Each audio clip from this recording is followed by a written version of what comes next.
Jadi teman-teman, hari ini kita akan membahas terkait dengan konsep biaya dalam akuntansi manajemen. Minggu lalu kita sudah mempelajari terkait dengan masih dasar sekali ya. Jadi tentang apa itu akuntansi manajemen, bedanya dengan akuntansi keuangan seperti apa, dan lain-lain terkait dengan konsep dasarnya akuntansi manajemen. Nah, hari ini kita mengacu kepada hal yang sedikit agak sudah terupgrade gitu ya dari hal-hal dasarnya, yaitu terkait dengan konsep biaya. Jadi untuk melakukan suatu perhitungan dalam akuntansi manajemen, teman-teman atau misalnya seorang accounting atau seorang manajer pun harus mengerti terlebih dahulu terkait dengan konsep biaya. Karena apa? Selalu kita akan memerlukan atau selalu kita akan mengeluarkan biaya-biaya terkait dengan suatu proses produksi barang maupun jasa. Itu kenapa konsep biaya ini harus dimiliki terlebih dahulu sebagai dasar untuk penentuan apakah biaya itu bisa dikecilkan atau penentuan terkait dengan alternatif apa yang bisa kita gunakan untuk meningkatkan produktivitas dan mengurangi dari biaya yang dikeluarkan itu sendiri. Nah, dalam konsep biaya ini harus dipahami terlebih dahulu perbedaan antara biaya dan cost. Cost di sini maksudnya adalah pengeluaran itu ya, pengorbanan yang mana terkait dengan sumber daya ekonomi untuk memperoleh barang atau jasa yang diharapkan dapat memberikan manfaat di masa yang akan datang maupun di saat ini. Jadi cost itu adalah terkait tidak hanya terkait dengan uang yang dikeluarkan ya. Jadi daya upayanya kita juga termasuk dalam cost ini gitu ya. Jadi semua pengorbanan yang akan kita keluarkan untuk mendapatkan suatu barang atau jasa. Jadi ketika teman-teman misalnya hari ini harusnya di kos-kosan ya misalnya, hari ini harusnya pagi sarapan karena memang di kos-kosannya teman-teman tidak ada sarapan gratis gitu ya, teman-teman harus meluangkan waktu untuk mengeluarkan motor, kemudian mengeluarkan bensin untuk berjalan ke warung gitu ya, apa namanya, mengendarai motor ke warung, dan mengeluarkan uang untuk membayar sebungkus nasi. Nah, itu adalah kos yang teman-teman keluarkan gitu ya, seluruh pengorbanannya untuk mendapatkan satu porsi nasi untuk sarapan hari ini. Misalnya seperti itu adalah terkait dengan cost. Nah, bedanya apa dengan biaya gitu ya? Biaya itu juga adalah pengorbanan gitu ya. Cost untuk barang dan jasa yang akan kita inginkan atau yang sudah kita rasakan manfaatnya dan digunakan untuk memperoleh pendapatan. Jadi bedanya di sini. Jadi ketika itu dimaksud dengan biaya, maka pengorbanan itu gitu ya untuk mendapatkan barang dan jasa itu akan kita pergunakan kembali untuk memperoleh pendapatan. Jadi kalau misalnya teman-teman contohnya adalah sarapan pagi tadi itu adalah maksudnya ke kos. Tapi ketika sudah ngomongin tentang biaya, maka pengorbanan itu tadi yang dikeluarkan adalah tidak hanya manfaatnya saja yang kita dapatkan, tapi juga untuk memperoleh pendapatan. Misalnya kayak perusahaan yang memproduksi suatu barang atau jasa untuk memperoleh pendapatan lagi gitu ya. Perusahaan manufaktur misalnya manufaktur apa? Mie instan. Untuk memproduksi barangnya, maka harus ada pengeluaran biaya-biayanya gitu kan. Dan nanti pengeluaran biaya-biaya itu akan bisa membantu perusahaan untuk memperoleh pendapatan. Itu adalah bedanya, dasar beda dari cost dan biaya. Nah, ini harus kita ketahui bersama penting adanya karena apa? Biar kita membedakan apa sih yang dimaksud cost dan biaya. Kemudian kita lanjut ke klasifikasi biaya. Nah, menurut klasifikasinya, biaya itu dibedakan menjadi apa saja gitu ya. Nah, kita mengklasifikasikan terlebih dahulu apa saja klasifikasinya terkait dengan ketelusuran biaya itu sendiri, kemudian perilaku biayanya seperti apa, fungsi pokok perusahaan itu bagaimana, dan juga elemen biaya produksi itu yang seperti apa. Nah, kita akan membahas satu per satu untuk klasifikasi biaya ini. Jadi kita mulai membahas pada ketelusuran biaya. Nah, terkait dan ketelusuran biaya. Ketika kita menelusuri biaya suatu barang atau jasa gitu ya, biaya itu dibadakan atau dibagi menjadi berapa lagi nih? Ternyata dibagi menjadi dua. Yang pertama adalah biaya langsung dan yang kedua adalah biaya tidak langsung. Biaya langsung itu yang seperti apa? Biaya yang dapat ditelusuri sampai kepada produk secara langsung. Jadi ketika teman-teman menemui suatu produk gitu ya, suatu produk misalnya ban mobil atau ban motor. Nah, teman-teman sudah bisa tahu gitu ya, apa sih biaya pokok yang harus dikeluarkan perusahaan pembuat ban gitu ya, yaitu adalah karet. Karena apa? Bahan dasarnya adalah karet. Nah, biaya bahan baku tersebut merupakan biaya langsung.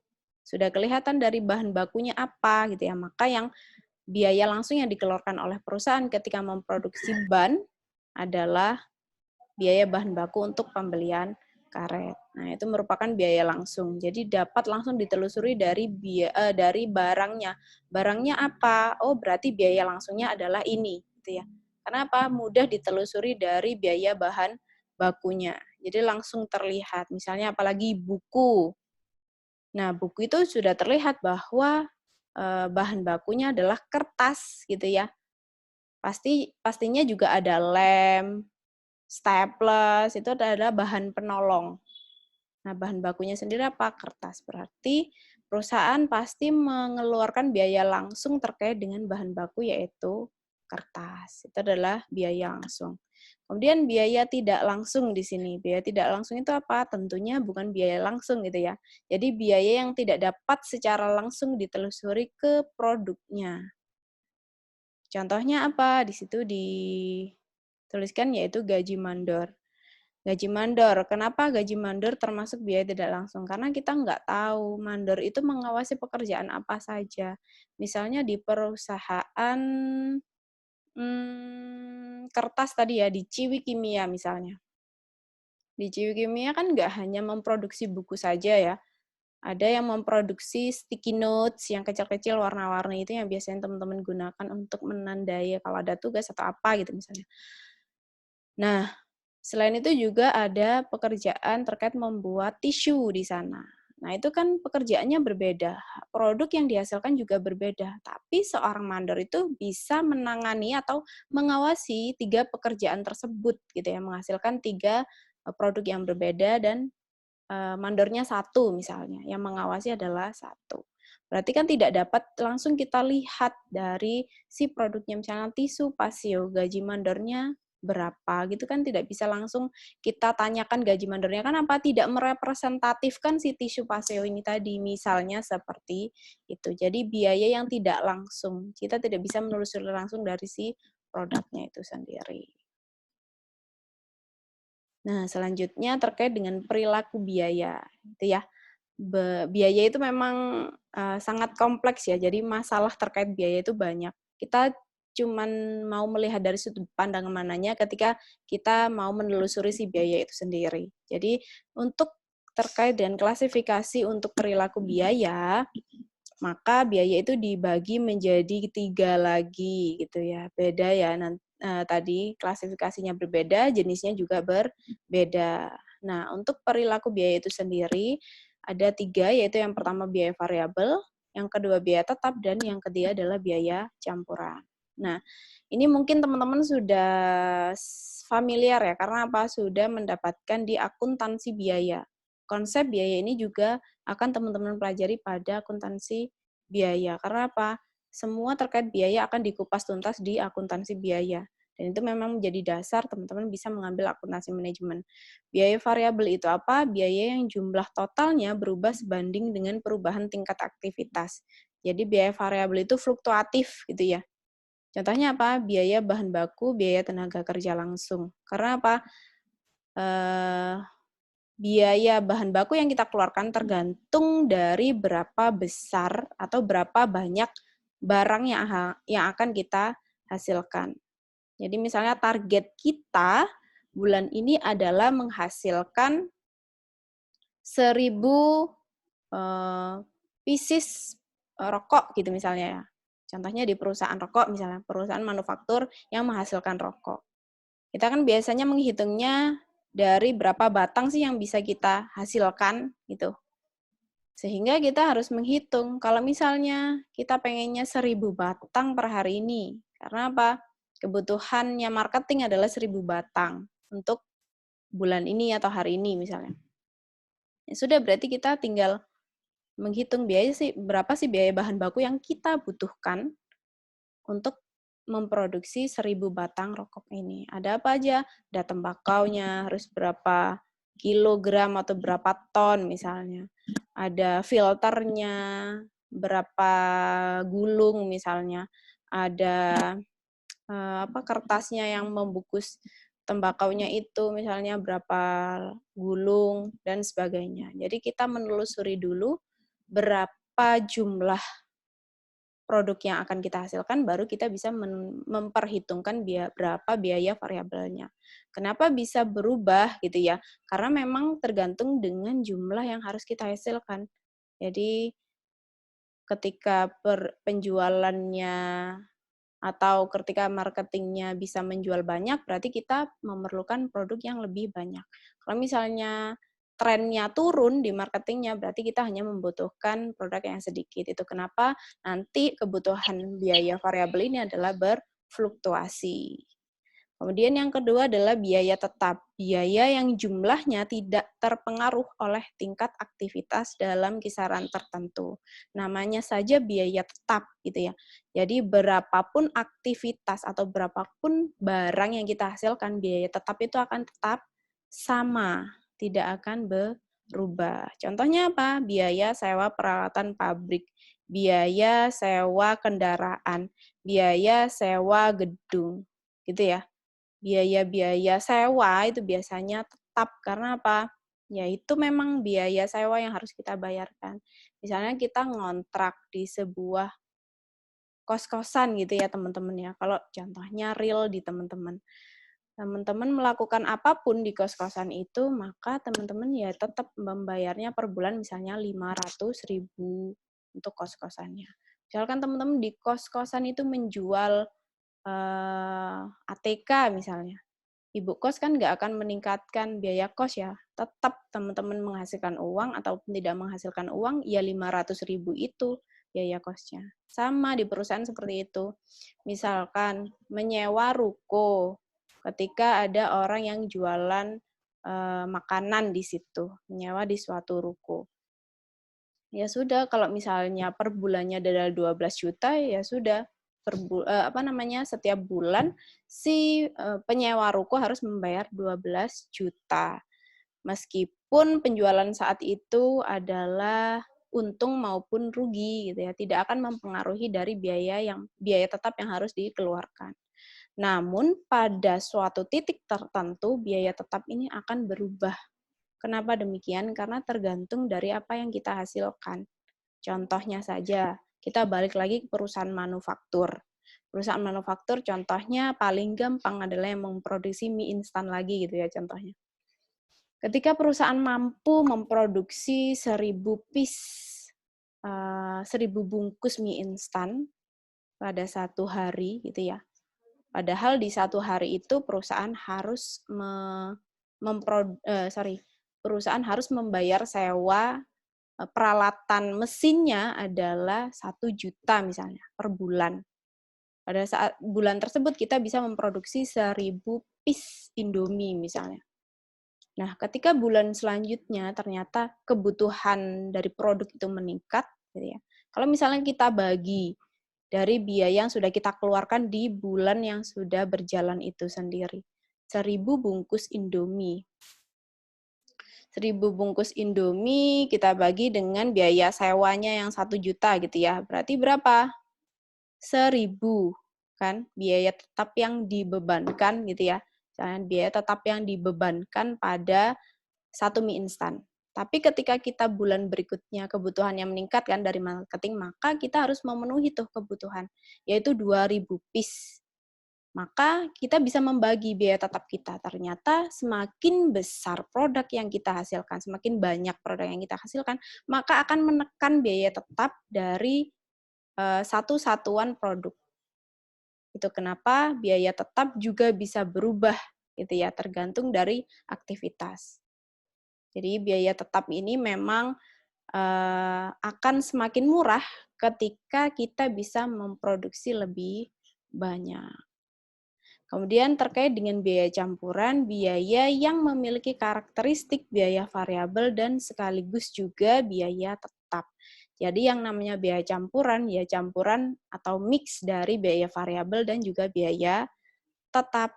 Nah, contohnya apa? Gitu ya. Biaya listrik, biaya air, biaya telepon, gitu ya. Karena dibilang tetap, ya tetap per bulan kita akan mengeluarkan. Tapi dibilang tetap, ya bisa variabel juga. Karena apa? Tergantung juga dari pemakaian kita atau pemakaian perusahaan. Jadi, biaya campuran itu juga bisa dibikin tetap, juga bisa dibikin variabel.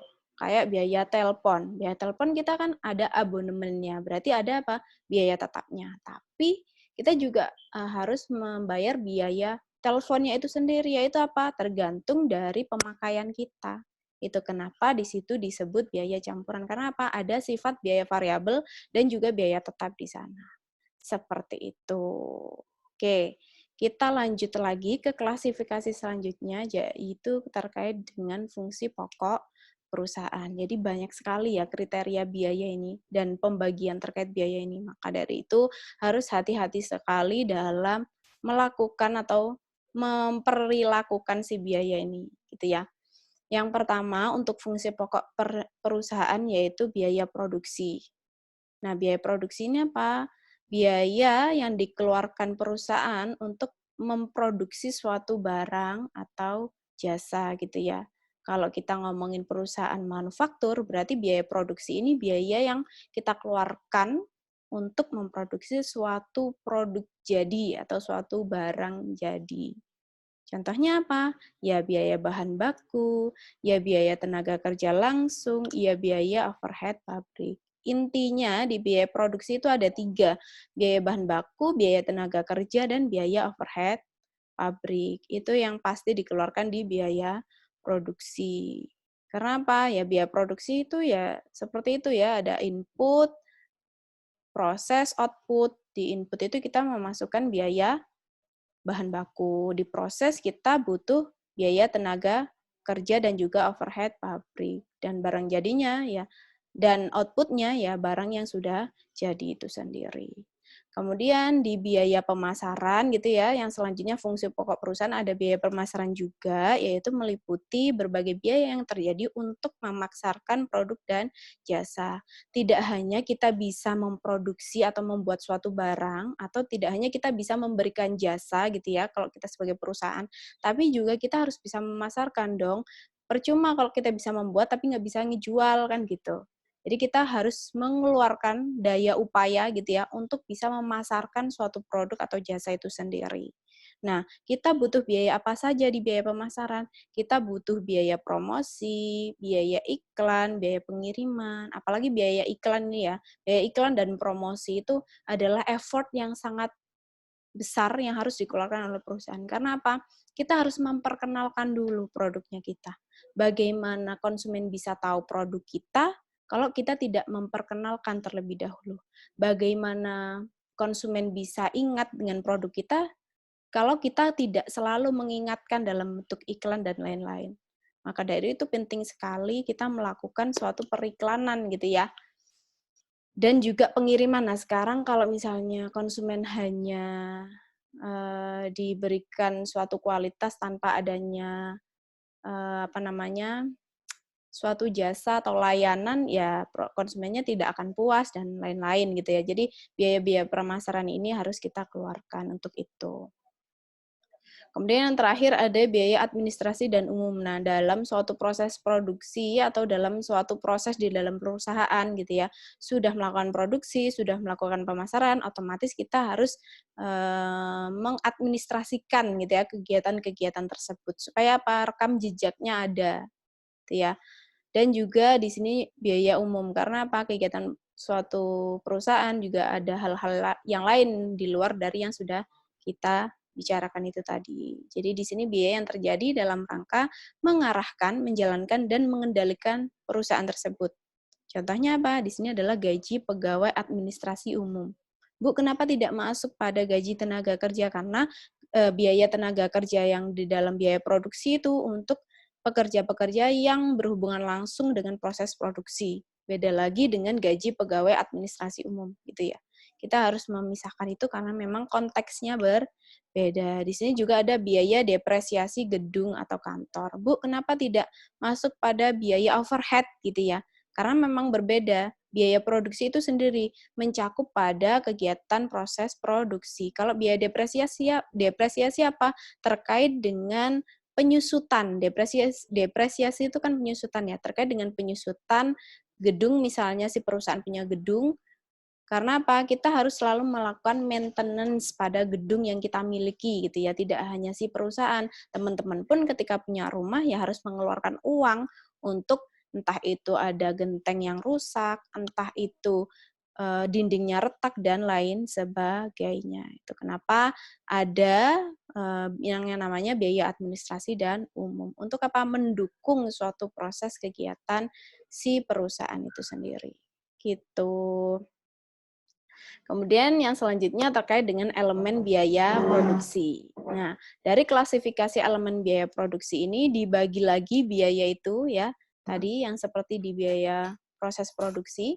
Nah, di sini ada 3 hal atau 3 biaya yang pasti dikeluarkan oleh perusahaan ketika perusahaan tersebut melakukan atau membuat suatu produk. Yang pertama adalah biaya bahan baku, itu pasti sekali gitu ya. Kalau perusahaan memproduksi suatu barang pasti mengeluarkan namanya biaya bahan baku. Biaya bahan baku itu apa? Nilai bahan baku yang digunakan dalam proses produksi untuk diubah menjadi produk jadi. Jadi kalau biaya bahan baku ini kan biaya langsung ya tadi ya di awal tadi untuk klasifikasi yang awal. Jadi biaya yang sudah jelas-jelas bisa kita telusuri langsung ke produknya. Bahan baku, bahan penolong itu adalah biaya bahan baku. Kemudian biaya tenaga kerja langsung atau biaya tenaga kerja. Di sini merupakan besarnya nilai gaji dan upah tenaga kerja yang terlibat langsung untuk mengerjakan suatu produk. Di sini dipilah lagi menjadi biaya tenaga kerja langsung dan biaya tenaga kerja tidak langsung. Biaya tenaga kerja langsung itu yang seperti apa? Yang seperti gaji supervisor, gaji mandor, gaji manajer, gaji direktur, itu adalah biaya tenaga kerja langsung. Yang tidak langsung seperti apa? Yang seperti biaya tenaga kerja yang lepas itu ya, yang tidak langsung. Kemudian biaya overhead pabrik. Di sini merupakan semua biaya produksi selain biaya bahan baku dan biaya tenaga kerja tentunya gitu ya. Biaya overhead pabrik ini melingkupi semua biaya selain bahan baku dan biaya tenaga kerja. Jadi contohnya apa? Macam-macam, ada banyak gitu ya. Depresiasi peralatan pabrik, depresiasi gedung, asuransi, listrik juga masuk ke biaya overhead pabrik. Ketika kita membahas terkait dengan elemen biaya produksi. Jadi memang ketika kita ngomong tentang klasifikasi biaya, kadang ada irisan ya, oh ternyata biaya bahan baku ini adalah termasuk juga pada biaya langsung. Tinggal kita mau melihat dari sudut pandang yang mana. Seperti itu. Kemudian terkait dengan pembebanan biaya. Jadi ketika perusahaan ingin melakukan pembebanan biaya, jadi yang ini masuk biaya mana, yang ini masuk biaya mana, gitu ya. Padahal kita sudah mengetahui tadi klasifikasi biayanya seperti apa, tapi harus ada perilaku terkait dengan pembebanan biaya itu sendiri. Nah, untuk melakukan pembebanan biaya, perusahaan harus melakukan apa dulu, gitu ya. Ada langkah-langkahnya. Jadi yang pertama perusahaan harus melakukan penentuan objek biayanya dulu apa. Jadi ketika kita tahu objek biayanya apa, kita bisa menentukan pembebanan biayanya mau kemana. Jadi objek biaya merupakan unsur yang berupa apapun yang kepadanya biaya akan dibebankan. Kita lihat dulu objek biayanya supaya kita bisa menentukan ternyata pembebanan biayanya masuk misalnya biaya administrasi umum, masuk kepada biaya variabel, dan lain sebagainya. Maka dari itu kita harus tahu dulu terkait dengan klasifikasi biayanya. Kemudian terkait dengan metode pembebanan biayanya. Nah, untuk metode pembebanan biayanya seperti apa, ketika sudah mengetahui ya objek biayanya apa, kita melakukan metode pembebanannya. Ada yang menggunakan penelusuran langsung, penelusuran pemicu, dan alokasi. Jadi nanti 3 metode ini akan kita bahas satu per satu. Kemudian terkait dengan akurasi pembebanan biayanya. Jadi akurasi pembebanan biaya ini kita kan menentukan biayanya harus akurat. Pembebanan biayanya itu harus akurat. Tergantung dari apa sih biayanya, objeknya apa, kemudian kita sudah menelusuri dengan cara apa, dan kita harus menetapkan pembebanan biaya yang akurat. Jadi akurasi ini adalah suatu konsep yang relatif. Jadi tidak ada harus benar-benar tepat nih si biayanya ditaruh gitu ya. Tapi kita harus akurat memposkan biaya-biaya itu sendiri. Harus masuk akal, harus logis, bukan pada ini benar atau salah. Gitu. Kemudian di sini kita harus membedakan dulu terkait dengan akan kita melakukan metode tadi ya, metode dari pembebanan si biaya itu sendiri. Kita harus tahu dulu aktivitas itu apa dan pemicu biayanya apa. Ya, kita mempos-poskan biaya itu biar lebih tepat. Aktivitas itu seperti apa sih? Di sini ada dicontohkan. Di antaranya contoh yang bisa saya berikan yaitu pemindahan bahan. Nah, kalau aktivitasnya merupakan pemindahan bahan, maka pemicu biayanya adalah jumlah pemindahan bahan. Jadi pemindahan bahan pun juga diperhitungkan biayanya oleh si perusahaan. Karena apa? Ada tenaga kerja yang harus memindahkan barang itu dan harus kita bayar. Sesederhana itu gitu ya. Kemudian pemesanan bahan. Aktivitasnya pemesanan bahan. Berarti ini juga orang gudang nih tugasnya gitu ya. Karena apa? Bahan baku nanti juga akan ditaruh di gudang. Siapa yang melakukan order pembelian itu adalah pemicu biayanya. Aku tahu berapa sih jumlah order pembeliannya gitu ya. Karena apa? Order pembelian pun itu juga berbeda-beda. Ada barang atau bahan baku yang hanya bisa diorder melalui EOQ atau Economic Order Quantity. Ada batasannya mengorder barang itu. Maka bagaimana perilakunya itu juga berbeda. Ya. Kemudian pendesainan kembali suatu produk. Nah, maka pemicu biayanya adalah jumlah order desain ulang. Kenapa ini menjadi biaya? Karena pendesainan itu tidak gratis gitu ya. Jadi ketika ada aktivitas pendesainan kembali produk berarti ada pemicu biayanya yaitu jumlah order desain ulang. Ada seorang desainer yang untuk itu kita juga harus mengeluarkan biaya untuk suatu jasa desain barang. Kemudian ketika ada aktivitas biaya pembayaran tagihan. Nah, ini tentunya aktivitasnya mengeluarkan biaya jelas gitu ya. Pemicu biayanya adalah jumlah faktur. Faktur itu untuk kita membayar tagihan-tagihan yang ada di perusahaan. Kemudian pemeliharaan peralatan aktivitasnya. Tentu saja kegiatan maintenance itu ada biayanya gitu ya. Pemicunya apa? Jam pemeliharaan.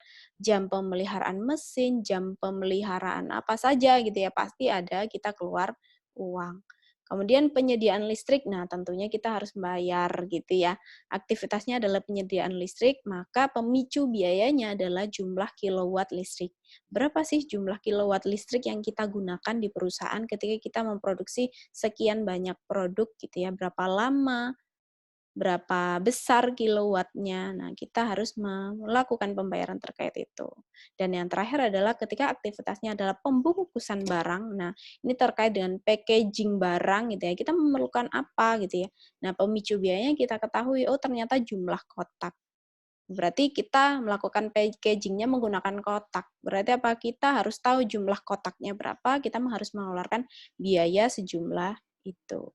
Nah, ini adalah sedikit contoh gitu ya dari aktivitas dan pemicu biayanya. Jadi kita harus melakukan matching antara aktivitasnya apa, kemudian kita harus tahu pemicu biayanya berarti apa gitu. Nah, di sini kita juga bisa melakukan penentuan pemicu biaya. Ada hal-hal yang harus kita telusuri ketika kita melakukan penentuan pemicu biaya. Yang pertama apa? Analisis aktivitasnya. Jadi kita analisis dulu aktivitas yang terjadi seperti yang tadi. Aktivitasnya apa sih? Maka kita bisa menyimpulkan berarti pemicu biayanya adalah ini, ya. Maka dari itu kita harus melakukan analisis dulu. Analisis ini bisa dilakukan dengan cara apa saja? Nah, ini juga masih di breakdown. Yang pertama adalah wawancara karyawan. Kita bisa melakukan wawancara atau melakukan ya bertanya gitu ya, bertanya terkait dengan apa saja yang dilakukan oleh si karyawan, maka kita bisa melakukan penentuan terkait dengan pemicu biayanya apa. Nah, yang kedua adalah inventarisasi aktivitas. Jadi, selalu perusahaan itu harus melakukan list aktivitas yang dilakukan di perusahaannya. Maka dari itu dari inventarisasi atau dari list yang sudah perusahaan kerjakan itu kita inventarisasi, kita ambil gitu ya, kita lihat apa saja sih aktivitasnya, maka kita bisa melakukan penentuan biaya. Yang terakhir adalah pengecekan ulang. Gitu ya. Perusahaannya sudah melakukan aktivitas, nah baik kita lakukan cek ulang. Oh, ternyata sudah benar pemicu biayanya ini, dan lain sebagainya. Kemudian yang kedua, kita bisa melakukan analisis dari biaya itu sendiri. Nah, hal ini bertujuan untuk menentukan jumlah biaya yang dikonsumsi. Jadi ketika sudah melakukan itu ya, penentuan pemicu biaya, kita melakukan analisis terkait biayanya. Jadi, oh ternyata jumlahnya sekian. Nah, biar kita tahu jumlahnya berapa sih yang harus dikeluarkan oleh si perusahaan. Kemudian selanjutnya kita melakukan inventarisasi pemicu biaya. Jadi kita inventarisasi, kita rekap ulang gitu ya. Hal ini terkait dengan melakukan inventarisasi faktor yang kemungkinan menyebabkan tinggi rendahnya konsumsi biaya tersebut. Supaya kita bisa tahu, ternyata yang bikin besar biayanya apa nih? Ternyata yang bikin overload apa, biaya apa, gitu ya. Sehingga biayanya kita ternyata jumlahnya terlalu besar, gitu ya. Kemudian penentuan pemicu biaya dasar yang digunakan yaitu hubungan sebab akibat antara biaya dan aktivitas. Jadi segala hal yang perusahaan lakukan pasti ada biayanya. Cuman kita harus tahu pemicu biayanya yang tepat yang mana. Makanya tadi ada akurasi ya terkait dengan penentuan biaya itu sendiri. Dan harus memperhitungkan sebab akibat antara biaya dan aktivitas. Kemudian pemicu yang baik itu memiliki karakteristik-karakteristik berikut. Jadi kita atau perusahaan juga harus mengetahui terkait dengan karakteristik pemicu yang baik. Supaya apa? Kita bisa memilih alternatif yang mana yang tepat untuk apa? Mengurangi dari pemicu biaya atau biaya-biaya yang seharusnya tidak dikeluarkan. Nah, karakteristiknya seperti apa? Yang pertama dapat diukur. Yang kedua dapat dikendalikan. Yang ketiga adalah sederhana, dan yang keempat berhubungan dengan objek biaya tentunya. Yang terakhir adalah dapat diterima. Nah, karakteristik-karakteristik ini harus dilihat terlebih dahulu oleh misalnya si manajer sebagai pengambil keputusan terkait dengan penentuan pemicu biayanya sudah tepat atau belum. Nah, kita berbicara lagi terkait dengan biaya barang dan jasa. Nah, untuk biaya barang dan jasa ini sendiri ada 2 jenis produk perusahaan. Jadi perusahaan itu macam-macam gitu ya. Industrinya juga macam-macam. Nah, kita bagi dulu nih ke dalam 2 jenis perusahaan. Yakni perusahaan yang menghasilkan produk berwujud dan yang menghasilkan produk tidak berwujud. Bukan setan ya maksudnya ya. Jadi dalam hal ini ada produk dan ada jasa maksudnya. Nah, produk berwujud atau barang merupakan barang yang diproduksi dengan menggunakan sumber daya manusia dan sumber daya yang lain yang tentunya bisa mendukung proses produksi produk itu. Jadi, Ya, seperti di perusahaan manufaktur lah ya, kalau perusahaan itu memproduksi barang atau produk yang berwujud. Jadi memerlukan bahan baku, tenaga kerja, overhead pabrik, dan yang lain-lain yang bisa mendukung proses produksi itu. Nah, yang kedua adalah produk yang tidak berwujud ya atau jasa lah gampangnya. Merupakan jasa yang diproduksi dengan menggunakan sumber daya manusia dan sumber daya yang lain. Sama prosesnya, cuman kebutuhannya mungkin berbeda dan hasilnya tentunya berbeda. Karena apa? Barang kita yang utama adalah memberikan kuantitas dan kualitas gitu ya. Kalau jasa kita mostly adalah memberikan kualitas dan pelayanan. Karena apa? Barangnya beda, bentuknya beda gitu ya, otomatis perilakunya juga berbeda.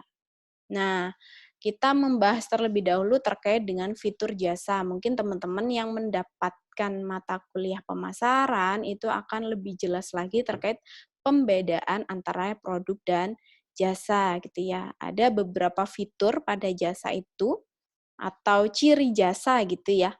Yang pertama adalah kewujudannya. Dari sisi kewujudannya, jasa itu ada yang tidak dapat disimpan tentunya gitu ya. Tidak ada proteksi paten dalam jasa itu. Jadi kalau misalnya teman-teman melakukan potong rambut gitu ya, kan jasanya tidak bisa disimpan gitu ya. Teman-teman nggak bisa menyimpan rambutnya gitu ya. Kemudian tidak ada proteksi paten. Misalnya nanti kalau hasilnya jelek, ada asuransinya kan nggak mungkin gitu ya. Kemudian harga sulit ditentukan. Di satu salon dan salon yang lain, teman-teman tidak bisa menentukan, oh ternyata di salon ini murah atau di salon ini mahal. Mungkin dari nominal yang dia berikan. Tapi dari hal-hal yang lain mungkin teman-teman memperhitungkan, oh nggak apa-apa di sini mahal, yang penting fasilitasnya lengkap, orangnya ramah, dan lain sebagainya. Nah, dampaknya pada akuntansi manajemen apa terkait dengan kewujudan ini, yaitu yang pertama, karena tidak ada yang disimpan, maka tidak ada persediaan di perusahaannya, gitu ya. Yang kedua, karena tidak ada proteksi paten, maka perlu kode etik. Jadi perlu SOP yang harus ditekankan oleh perusahaan terkait dengan proteksi ini tadi. Kemudian yang ketiga, harga sulit ditentukan. Karena apa? Pembebanan biayanya memang rumit. Karena terlalu banyak biaya variabel di sana. Gitu. Kemudian terkait dengan fitur daya tahan, gitu ya. Di sini kalau jasa itu manfaatnya cepat hilang. Jadi kayak potong rambut tadi ya kalau sudah panjang ya harus potong lagi dan segala macam. Jadi nggak bisa ada jangka waktu misalnya kayak kita penggunaan laptop. Misal, oh jangka waktu nilai ekonomisnya adalah 5 tahun misalnya. Itu kan jangkanya panjang gitu ya. Beda dengan jasa. Dan jasa dapat berulang. Jadi teman-teman ya tinggal berapa kali aja mau potong rambut gitu ya. Apalagi yang cowok itu lebih cepat gitu ya. Kemudian dampaknya pada akuntansi manajemen apa? Jadi tidak ada persediaan untuk manfaat jasa yang cepat hilang. Kemudian jasa dapat berulang. Jadi perlu adanya standar dan konsistensi terkait daya tahan dari jasa itu sendiri. Kemudian keterpisahan. Untuk jasa yaitu pelanggan terlibat dalam proses produksi ya teman-teman saat potong rambut ya ada di situ gitu ya. Kalau misalnya teman-teman terkait dengan produksi barang tadi ya ketika teman-teman contoh barangnya dalam mie instan ya teman-teman nggak perlu ada di warehouse nggak perlu ada di gudang gitu ya untuk ikut atau untuk melihat suatu proses produksi tapi ya yang penting produknya sudah jadi tinggal teman-teman nikmati gitu aja. Kemudian produksi massal itu sulit dilakukan ya tergantung dari konsumennya ya. Jadi kalau misalnya si perusahaan jasanya punya karyawannya sangat banyak gitu ya, ya bisa langsung bareng-barengan, tapi kan jarang seperti itu. Jasa itu lebih, ke pelayanan ya, jadi lebih intens gitu ke satu-satu pelanggannya, nggak kayak produksi barang yang nanti sehari bisa jadi 1.000 piece gitu. Kemudian dampaknya pada akuntansi manajemen terkait dengan keterlibatan pelanggan, maka biaya dihitung per pelanggan otomatis gitu ya. Teman-teman ke rumah sakit pun juga seperti itu gitu ya. Jadi dihitung per pelanggan. Kemudian yang kedua terkait dengan produksi massal, jadi konsistensi kualitas perlu dilakukan. Kadang juga ke rumah sakit seperti itu ya. Perawatnya si A itu judes gitu ya, perawatnya si B itu sabar. Jadi perlu adanya konsistensi kualitas di sana. Kalau misalnya pengen pelayanan prima ya harus disamaratakan SOP-nya, nggak boleh judes titik gitu ya. Kemudian heterogenitas. Nah, terkait dengan fitur heterogenitas, untuk jasa gitu ya, variasi jasa memang sangat banyak. Jadi sangat bervariatif. Teman-teman bisa memilih di rumah sakit A, B, C, D, E, F, G gitu ya. Variasinya, jasanya banyak. Di situ juga ada dokter macam-macam, ada dokter bedah, ada dokter gigi, dokter macam-macam gitu ya, variasi jasanya banyak. Kemudian pengukuran terkait dengan dampaknya pada akuntansi manajemen, untuk pengukuran aktivitas itu sangat variatif gitu ya. Pengukuran produktivitasnya adalah sangat variatif. Jadi tergantung dengan apa itu jasanya gitu ya untuk pengukuran produktivitasnya. Misal di perbankan. Perbankan itu kan kadang itu di CS itu sangat banyak antrian ya.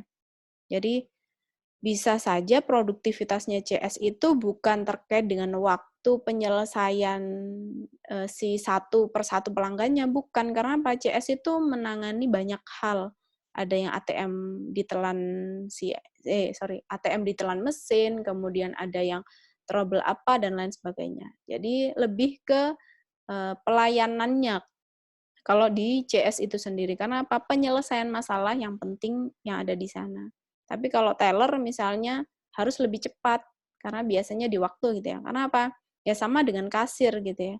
Itu adalah butuh kecepatan dari si pekerja itu sendiri, entah itu teller, entah itu kasir. Kemudian pengukuran kualitas itu sangat variatif karena tergantung ya, fleksibel, tergantung dari apa jasanya dan seperti apa jasa yang diberikan. Kemudian biaya produk itu sendiri. Nah, kita berpindah ke produk atau barang berwujud gitu ya. Jadi untuk biaya produk rantai nilai, biaya produk itu dibagi menjadi 3. Yang pertama adalah biaya produk rantai nilai, yang kedua biaya produk operasional, dan yang ketiga adalah biaya produk tradisional. Nah, untuk biaya produk rantai nilai itu sendiri, jadi biaya produk itu mempertimbangkan semua biaya mulai dari riset pengembangan, pemasaran, sampai dengan layanan pelanggan. Jadi rantai nilai itu sangat dihitung sekali biaya mulai dari hulu sampai hilir gitu ya. Mulai dari awal hingga akhir. Mulai dari riset yang benar-benar belum tahu apa yang harus diproduksi atau berapa jumlah produksinya, sampai dengan nanti si produk itu sendiri sampai ke tangan pelanggan, sampai dengan pelayanan purna jual, dan lain sebagainya. Jadi sangat kompleks sekali terkait dengan biaya produk rantai nilai ini. Kemudian untuk biaya produk operasional ini mempertimbangkan aktivitas yang dikonsumsi produk, mulai dari produksi, pemasaran, sampai dengan layanan pelanggan. Jadi riset tidak ada di sini gitu ya untuk biaya produk operasional. Kemudian biaya produk tradisional ini merupakan akumulasi dari biaya bahan, tenaga kerja, dan overhead pabrik yang digunakan dalam menghasilkan produk. Malah lebih sedikit lagi kok cakupannya gitu ya untuk biaya produk tradisional. Karena apa? Tidak ada biaya riset, tidak ada biaya sampai dengan layanan pelanggan. Jadi hanya biaya inti terkait dengan proses operasional atau proses produksi suatu produk. Jadi makin menyempit ya, semakin ke kanan semakin menyempit konteksnya untuk biayanya. Kemudian biaya produk dan pelaporan eksternal. Nah, dalam hal ini biaya produk yang sudah kita tentukan dari aktivitasnya apa, pemicu biayanya apa, semuanya sudah kita rekap dalam suatu laporan. Nah, laporannya ini ternyata juga kita butuhkan untuk pelaporan eksternal, gitu ya. Salah satu tujuan utama sistem akuntansi manajemen itu sendiri adalah menentukan biaya produk untuk pelaporan keuangan eksternal. Ternyata pelaporan keuangannya kita tidak hanya kita gunakan di dalam internalnya kita saja, tidak kita gunakan untuk analisis diri sendiri, tapi juga analisis di pihak eksternal. Jadi biaya produksi ini sering dikelompokkan menjadi 2, biaya utama dan biaya konversi. Nah, ini biasanya sering keluar di ujiannya teman-teman, yaitu terkait dengan biaya utama dan biaya konversi. Biasanya teman-teman sering kelirunya di sini. Kalau untuk biaya utama itu terkait dengan bahan baku, tapi biaya konversi adalah terkait dengan tenaga kerja dan overhead pabrik. Ya. Untuk apa sih pelaporan eksternal ini gitu ya? Karena perusahaan juga butuh uang yang lebih, butuh orang yang mau memberikan modalnya kepada perusahaan, maka kita perusahaan yang sudah IPO tentunya akan membutuhkan seorang investor atau stakeholder-stakeholder yang bisa menanamkan modalnya di suatu perusahaan. Misalnya perusahaan kita sudah IPO, berarti kita butuh pelaporan eksternal untuk si investor-investor kita. Supaya apa? Mereka tahu fundamental perusahaannya kita sudah bagus atau belum. Kemudian nanti sustainability-nya gimana? Apakah bisa jangka panjang perusahaan kita dan lain sebagainya. Gitu. Nah, di sini juga ada yang namanya biaya relevan dan pendapatan relevan terkait dengan biaya ya yang dikeluarkan oleh perusahaan. Biaya relevan itu apa? Merupakan biaya masa depan yang berbeda antar alternatif. Jadi biaya yang relevan itu biaya yang bisa ditentukan oleh perusahaan yang harus relevan ya. Biaya masa depan belum terjadi kalau biaya relevan ini. Kriterianya seperti apa? Biayanya masa depan, jadi belum terjadi saat ini. Jadi kita bisa memperhitungkan dulu untuk biaya relevan. Kita atau perusahaan yang bisa membuatnya. Jadi ada beberapa alternatif yang bisa perusahaan buat terkait dengan biaya relevan ini. Kemudian biayanya berbeda antar alternatif. Satu elemen biaya berbeda antar alternatifnya. Misalkan untuk memproduksi 1000 piece Indomie tadi gitu ya, atau mie instan tadi, kita bisa melakukan alternatif A, B, C. Yang alternatif A-nya itu kita mengeluarkan sekian uang, yang alternatif B-nya dan C-nya sekian uang. Ada yang lebih irit namun kualitasnya yang turun, atau ada yang lebih boros tapi kualitasnya bagus dan lain sebagainya. Harus kita tentukan yang mana yang lebih bagus, serta harus mau terkait dengan apa dampaknya seperti itu. Kemudian ada yang namanya juga pendapatan relevan. Ketika ada biaya relevan, tentunya ada pendapatan yang relevan. Nah, ini juga merupakan pendapatan masa depan yang berbeda antar alternatif. Jadi di sini ada 3 alasan yang mendasari terkait dengan pengambilan keputusan terkait dengan pendapatan relevan gitu ya. Yang pertama, tidak semua biaya merupakan biaya relevan. Karena apa? Biaya relevan itu masih masa depan. Masih merupakan suatu alternatif yang bisa dipakai oleh perusahaan. Kemudian produksi merupakan informasi yang sangat mahal. Jadi di sini informasi harus tepat terkait biaya produksi atau terkait dengan proses suatu produksi. Kemudian kemampuan kognitif yang terbatas. Karena apa? Terlalu banyak informasi, maka bisa mengurangi masalah rasionalitas. Kalau terlalu banyak informasi, kita kadang tidak rasional dalam melakukan pengambilan keputusan yang rasional tentunya. Maka kemampuan kognitif seorang manajer di sini sangat diperlukan. Nah, pendapatan relevan itu juga harus dibarengi dengan biaya yang relevan. Ketika kita benar menentukan alternatif dan tepat, nah tentunya akan ada konsekuensi di baliknya. Nah, kita harus tahu hal-hal yang seperti itu. Jadi, biaya yang relevan akan mempengaruhi pendapatan yang relevan pula. Gitu. Nah, di sini juga ada yang namanya biaya diferensial. Biaya diferensial pun juga akan dibarengi dengan pendapatan yang diferensial. Diferensial itu apa gitu ya? Terkait dengan ketika ada kenaikan atau penurunan. Jadi di sini biaya diferensial merupakan kenaikan biaya atau penurunan biaya.